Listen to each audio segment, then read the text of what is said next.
இறைவா, நீயே அனைத்தும். இறைவா, நீ நன்றாக இருக்க வேண்டும்.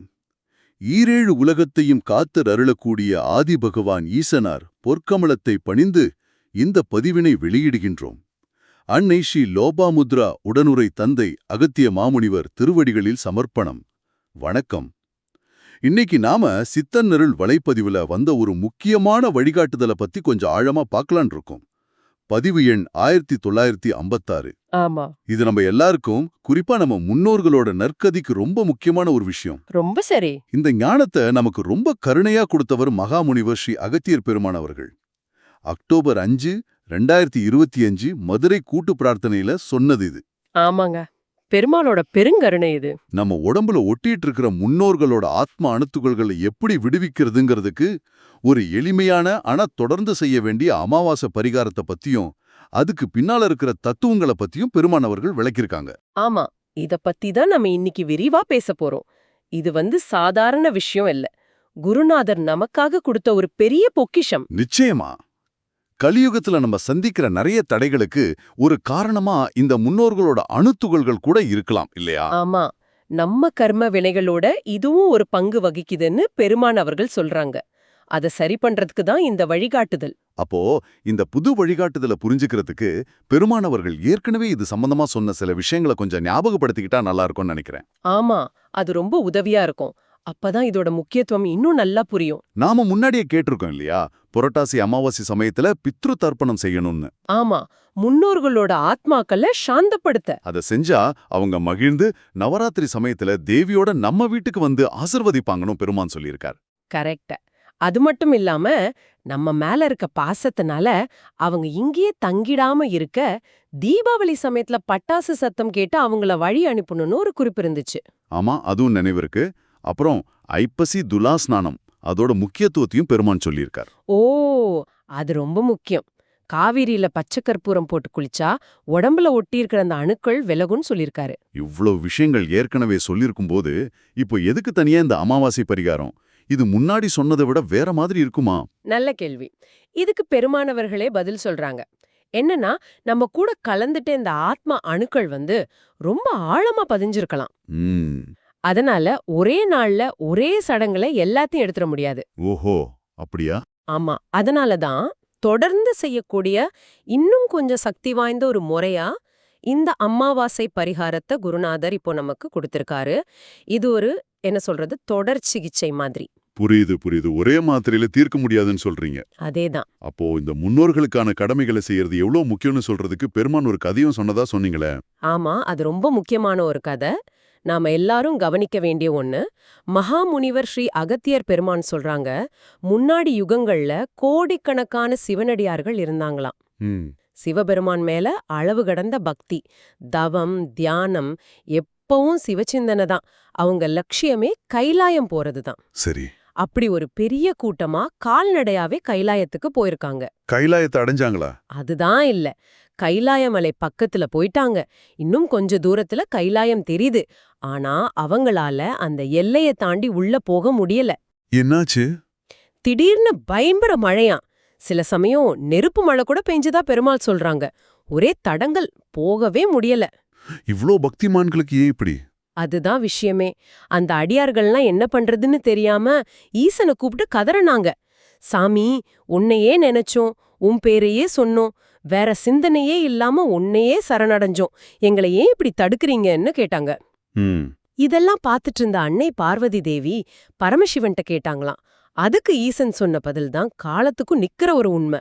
என்ன சொன்னாரா ஈசன்?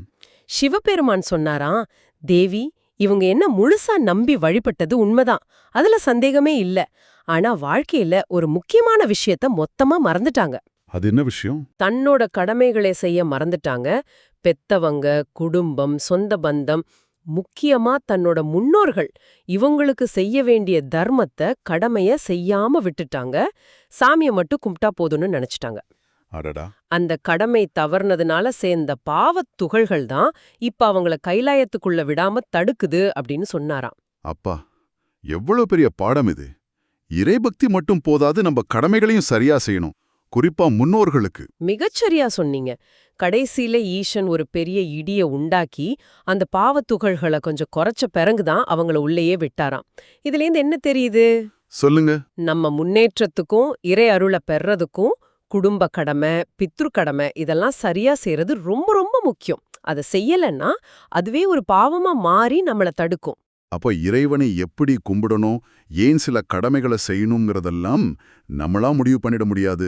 அதுக்கு குருவோட வழிகாட்டுதல் கண்டிப்பா வேணும்னு பெருமான் நினைக்கிறாரா? ரொம்ப கரெக்டா சொன்னீங்க. மகாமுனிவர் ஸ்ரீ அகத்தியர் பெருமான் இத ரொம்ப அழுத்தமா ஒரு எச்சரிக்கையாவே சொல்றார். அவர் என்ன சொல்றார்னா, கலியுகத்தில் நிச்சயம் இறைவனிடத்தில் பின் எதை என்று கூட நேராக சென்று வணங்கிவிட்டால் அனைத்தும் கிடைக்கும் என்று மனிதன் நினைத்து கொண்டிருக்கின்றான். இது பொய்யே அப்படின்னு அடிச்சு சொல்றார். இது கவனிக்க வேண்டிய விஷயம்தான். ரொம்ப பேர் அப்படி நினைக்கிறாங்க. ஆமா, ஏன் கும்பிடுறோம், ஏன் இப்படி கும்பிடணும், இதுக்கு பின்னால என்ன தத்துவம் இருக்கு, இந்த மாதிரி கேள்விகளுக்கு சித்தர்கள் மாதிரி மகா குருமார்கள் தான் பதில் சொல்ல முடியும். சரி. அவங்க காட்டுற வழியில நடந்தாதான் நாமளும் நம்ம சந்ததியும் நல்லா வாழ முடியும். சும்மா ஏதோ கும்பிடுறோன்னு இல்லாம சரியா புரிஞ்சுக்கிட்டு இறைவனை நெருங்கணும். அதுதான் உண்மையான ஆன்மீகம்னு பெருமான் சொல்றார். ரொம்ப தெளிவா இருக்கு. சரி, இப்போ அந்த அமாவாசை பரிகாரத்துக்கு வருவோம். அதை எப்படி செய்யணும், எப்போ, எங்க செய்யணும்? சொல்றேன். மகாமுனிவர் ஸ்ரீ அகத்தியர் பெருமான் அவர்கள் சொன்ன அந்த பரிகார முறை இதுதான். முக்கியமா நம்ம உடம்புல நம்மளோட கலந்து போன நம்ம முன்னோர்களோட ஆத்மா அணுத்துகள்களை, அதாவது அவங்க ஆன்மாவோட சின்ன சின்ன பகுதிகளை முறைப்படி விடுவிக்கிறது தான் இதோட நோக்கம். சரி. இத ஒவ்வொரு அமாவாசை அன்னைக்கும் செய்யணும். ஏன் அமாவாசை? அதுக்கு ஏதாவது காரணம் இருக்கா? இருக்கு. பெருமான் சொல்றார், அமாவாசை அன்னைக்கு நம்ம உடம்புல பதிஞ்சிருக்கிற இந்த அணுத்துகள்கள் கொஞ்சம் இளகின மாதிரி இருக்குமா, சிறித பின் இளகி இருக்கும்னு சொல்றார். ஓ, அப்படின்னா அதை நீக்கிறதுக்கு அதுதான் சரியான நேரமா? ஆமா, அன்னைக்கு செய்யற பரிகாரம் இன்னும் நல்ல பலன் கொடுக்கும். சரி, இதை எங்க வச்சு செய்யணும்? வீட்லயா? இல்ல, நதிக்கரையிலேயோ அல்லது கடற்கரையிலேயோ செய்யறது நல்லது. நதிகளுக்கும் சென்று கடல் நீர் அருகில்னு சொல்றார். ஓடுற தண்ணி இல்லனா கடல் தண்ணி வேணும். அதுக்குன்னு தனியா சக்தி இருக்கா? ஆமா, நீர்நிலைகளுக்கு இயற்கையாவே தூய்மைப்படுத்துற சக்தி அதிகம். இதுக்கு என்னென்ன பொருட்கள் வேணும்? சில குறிப்பிட்ட பொருட்கள் வேணும்னு பெருமான் சொல்லிருக்கார். ஒன்னு, பலவிதமான வாசனை எண்ணெய்ங்க. பல தூப எண்ணெய்களில்னு சொல்றார். நிறைய வகை இருக்கலாம், ஆனா குறிப்பா சாம்பிராணி தைலத்தை அவர் சொல்றார். சாம்பிராணி தைலம். சரி, அப்புறம்? ரெண்டாவது, பலவிதமான பழங்கள், பல வித்தியாசமான பழங்கள். எலுமிச்சை, ஆப்பிள், ஆரஞ்சு, மாதுளைன்னு எது வேணா இருக்கலாம். அந்த பழத்தை ரெண்டா வெட்டி நடுவுல ஒரு சின்ன குழி மாதிரி பண்ணிக்கணும், அகல் விளக்கு மாதிரி. குழுவிப்போல் கீரின்னு சொல்றார். பழத்துல விளக்கு மாதிரி செய்யணுமா? ஆமா, மோகாவடா வெள்ள பூசணியையும் இதே மாதிரி பயன்படுத்தலாம்னு சொல்றார். ஏன்னா பூசணிக்கு மத்த பொருட்களோட தன்மையை இழுக்கிற சக்தி ரொம்ப அதிகம். ஈர்க்கும் திறன் பூசணி தண்ணில் கூட உள்ளதுன்னு சொல்றார். ஓஹோ, சரி. நாலாவதா சில குறிப்பிட்ட மூலிகைகளையும் அதுல போடணும். சில வழிகளில் மூலிகைகளை இட்டுன்னு சொல்றார். அது என்ன மூலிகைங்கிறது பின்னாடி தெரிய வரலாம். சரி, இப்போ இந்த பொருட்கள் எல்லாம் இருக்கு. இத வச்சு எப்படி பரிகாரம் செய்யறது? அந்த பழத்திலேயோ இல்ல பூசணிலையோ நாம செஞ்ச அந்த அகல் மாதிரி அமைப்புல நாம எடுத்த வாசனை எண்ணெய, உதாரணத்துக்கு சாம்பிராணி தைலம் ஊத்தணும். அதுல அந்த மூலிகைகளையும் போடணும். அப்புறம் அதுல ஒரு சின்ன தீபம் ஏத்தி அந்த தீபத்தோட இருக்கிற பழத்தையோ இல்ல பூசணி துண்டையோ அப்படியே ஓடுற ஆத்து தண்ணிலையோ இல்ல கடல் அலையிலையோ மெதுவா விட்டுடணும். அப்படியே நிச்சயம் தண்ணில் கூட எவையென்று கூட அனுப்ப வேண்டும்னு சொல்றார். அது அப்படியே தண்ணில விட்டுணுமா? ஆமா, அந்த தீபம் தண்ணீர் நதந்து போகும்போது அது நம்ம கிட்ட இருந்து பிரிய வேண்டிய அந்த அணுத்துகள்களை இழுத்துக்கிட்டு போய் தூய்மைப்படுத்தும்னு ஒரு சூக்ஷ்மம் இருக்கு. இதுக்கு ஏதாவது மந்திரம் சொல்லணுமா? கண்டிப்பா உண்டு. மகாமுனிவர் ஸ்ரீ அகத்தியர் பெருமான் அவர்களே இதற்கு மந்திரமும் யான் சொல்வேன் அந்த அருள்வாக்கிலே சொல்லிருக்கார். அப்போ அந்த மந்திரம் இன்னும் சொல்லப்படலையா? ஒருவேளை கூட்டு பிரார்த்தனையோட மத்த பகுதிகள்லயோ இல்ல குருநாதரோட அடுத்தடுத்த வழிகாட்டுதல்கள்லயோ அது வெளிவரலாம். இப்போதைக்கு இந்த செய்முறையை தெரிஞ்சுக்கலாம். சரி, வேற ஏதாவது முக்கியமான குறிப்பு இருக்கா இதுல?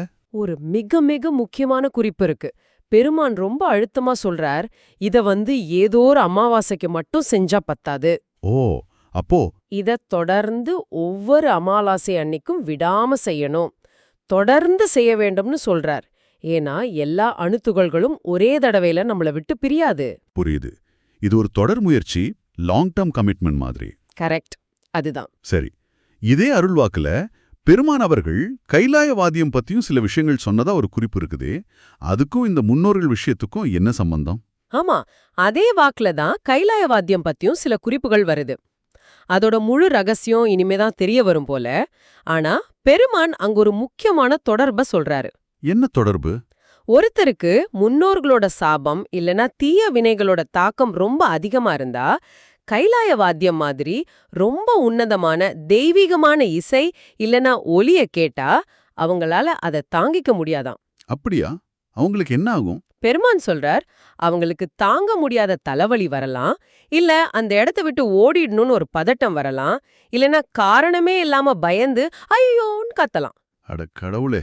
இது என்ன காட்டுதுன்னா, நம்ம கூட இருக்கிற அந்த ஆன்மாக்கள் இல்லைன்னா அதோட தாக்கம் நெகட்டிவா இருந்தா தெய்வீகமான அதிர்வுகள் வரும்போது இப்படி ரியாக்ட் பண்ணுது. இதுவும் ஒரு வகையில அந்த ஆன்மாக்களை சாந்தப்படுத்தி நம்மளை விட்டு விடுவிக்க வேண்டிய அவசியத்தை தான் காட்டுது. ஆமா, அவங்களும் அமைதி அடையணும், நாமும் தெளிவா இருக்கணும். சரியா சொன்னீங்க. ஆக இந்த பரிகாரமும் சரி, இந்த விளக்கங்களும் சரி, நம்ம வாழ்க்கைக்கும் நம்ம சந்ததிக்கும் நம்ம முன்னோர்களோட நற்கதிக்கும் ரொம்ப ரொம்ப முக்கியம். இதை எல்லாரும் தெரிஞ்சுக்கணும்னு பெருமான் ரொம்ப வலியுறுத்தினதா சொன்னீங்களே. ஆமா, சும்மா வலியுறுத்தல் இல்ல, மிக மிக அழுத்தமா கட்டாயமா எல்லாருக்கும் சொல்லுங்கன்னு சொல்றார். அதுக்கு அவர் சொல்ற காரணம் ரொம்ப ஆழமானது. என்ன காரணம்? அவர் சொல்றார், இதை யார்கிட்டயும் சொல்லாம ஒருத்தருக்கு மட்டும் ரகசியமா சொன்னா மத்தவங்க என்ன நினைப்பாங்க? என்னப்பா இது, சாமி கூட சுயநலவாதியாயிட்டாரு போல, தனக்கு வேண்டியவங்களுக்கு மட்டும் நல்லது சொல்றாருன்னு இறைவனையே தப்பா நினைச்சு பழி சொல்லுவாங்கங்கிறார். ஓ, அப்படி ஒரு குணமும் இருக்கா? ஆமா, அதனால இதனால் அனைவருக்கும் தெரிவித்து விட்டால்னு அவள் சொல்றதே, இதுல எந்த ஒளிவு மறைவும் இல்லாம பாரபட்சம் இல்லாம எல்லாரும் தெரிஞ்சுக்கணும், எல்லாரும் பலனடையணுங்கிறதுக்காக தான். குருநாதரோட கருணையே கருணை. நிச்சயமா. அதோட கலியுகத்துல நல்லது செஞ்சா தடுக்கறதுக்கும் கேலி பண்றதுக்கும் ஆளுங்க இருப்பாங்கன்னும், நல்லது செய்தால் நிச்சயம் தடுப்பவர்கள் அவர் ஞாபகப்படுத்துறார். ஆனா அதையெல்லாம் தாண்டி உண்மையா முயற்சி பண்றவங்களுக்கு ஈசன் ரொம்ப கருணையுள்ளவன்னு கோடிட்டு காட்டுறார். மகாமுனிவர் ஸ்ரீ அகத்தியர் குழுமானவர்கள் கொடுத்த இந்த வழிகாட்டுதல் உண்மையிலே ஒரு பெரிய வரம்தான். இவ்ளோ நுட்பமான விஷயத்த இவ்ளோ எளிமையா சொல்லியிருக்காங்க. இத உங்க கூட சேர்ந்து பகிர்ந்துக்கிறதுல ரொம்ப சந்தோஷம். ஆமா, குருநாதர் சொன்ன மாதிரி நாம இத தெரிஞ்சுக்கிட்டதோட நம்ம கடமை முடியல. இத மத்தவங்களுக்கும் கொண்டு போய் சேர்க்கறது ரொம்ப முக்கியம். இது வெறும் மெசேஜ் இல்ல, இது ஒரு வாழ்க்கை முறை, ஒரு விடுதலைக்கான வழி. நீங்க சொல்றது 100க்கு 100 உண்மை. இந்த வழிகாட்டுதல் இன்னைக்கு உங்களை வந்து சேர்ந்திருக்குன்னா அதுக்கு பின்னாடி நிச்சயம் ஒரு காரணம் இருக்கும். அதனால தயவு செஞ்சு தாமதிக்காம இந்த செய்தியை உங்களுக்கு தெரிஞ்ச எல்லாருக்கும் ஷேர் பண்ணுங்க. நண்பர்கள், குடும்பம், ஆன்மீகத்துல ஆர்வம் உள்ளவங்கன்னு எல்லார்கிட்டயும் சொல்லுங்க. எப்படி ஷேர் பண்ணதுன்னு யோசிக்கவே வேணாம். உங்க கையில இருக்கிற டெக்னாலஜியை யூஸ் பண்ணுங்க. உங்க WhatsApp group, Facebook, Instagram, X, LinkedIn, TikTok, Snapchat, Reddit, Telegram, Discord, Facebook Messenger, இப்படி எல்லா சோஷியல் மீடியா பிளாட்ஃபார்ம்லயும் போடுங்க. ஒரு சின்ன வீடியோவா இல்ல ஒரு போஸ்டா இல்ல இந்த உரையாடலோட லிங்கா கூட ஷேர் பண்ணுங்க. இது சும்மா ஃபார்வர்ட் பண்ற மாதிரி இல்ல, இது ஒரு புண்ணிய காரியம். நிச்சயமா சாதாரண புண்ணியம் இல்ல. மகாமுனிவர் ஸ்ரீ அகத்தியர் பெருமான் அவர்களே சொல்றாங்க, இந்த மாதிரி நல்ல விஷயங்களை மகா சித்தர்களோட வழிகாட்டுதல்களை ஷேர் பண்றது மூலமா உங்களுக்கு முதல் தர உயர் புண்ணியம் கிடைக்கும்னு. முதல் தர உயர் புண்ணியம்? ஆமா. அதனால எந்த தயக்கமும் இல்லாம உங்களால முடிஞ்ச வரைக்கும் இத பரப்புங்க. யாரோ ஒருத்தர் இத கேட்டு பின்பற்றி அவங்க வாழ்க்கையில ஒரு சின்ன மாற்றம் வந்தா கூட அந்த புண்ணியத்துல உங்களுக்கும் பங்கு இருக்கு. நிறைய பேர் பயனடையட்டும், அவங்க முன்னோர்கள் நற்கதி அடையட்டும், அவங்க சந்ததி நல்லா இருக்கட்டும். இப்போ இந்த உரையாடலோட இறுதியில கேக்குறவங்களுக்காக ஒரு சின்ன சிந்தனை. நம்ம கூட ஒட்டிட்டு இருக்கிற முன்னோர்களோட ஆத்மா அணுக்களை முழுசா விடுவிக்க தொடர்ந்து ஒவ்வொரு அமாவாசையும் விடாமுயற்சியோட இந்த பரிகாரத்தை செய்யணும்னு பெருமான் சொல்றாங்க.